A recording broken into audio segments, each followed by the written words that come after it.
Balikan po natin yung balita tungkol sa isang bagong silang na sanggol na idineklarang patay tapos isinilid na nga sa kokon.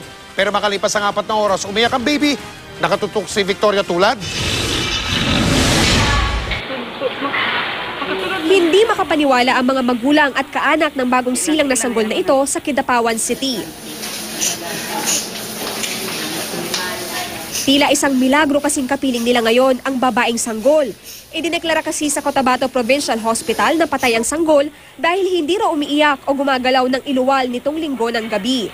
At sa permiso raw ng 18 taong gulang na inang si Desiree Masiganday, isinilid sa kahon ng mga tauhan ng ospital ang inakalang patay ng sanggol. Pero makaraan ng 4 na oras, narinig daw ang mahinang pag-iyak ng sanggol. Narinig ko naman talaga na umiyak. Binuksan ko yung box. Nakita ko talaga na buhay yung bibi. Umiyak sa may lumabas pa na yung saliva sa bibig niya na may halong dugo.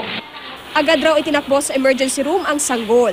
Mahigpit ngayong binabantayan sa Neonatal Intensive Care Unit ng ospital ang munting anghel dahil nagkaroon siya ng impeksyon. Kaya hindi pa rin mapawi ang pag-alala ng kanyang mga kaanak.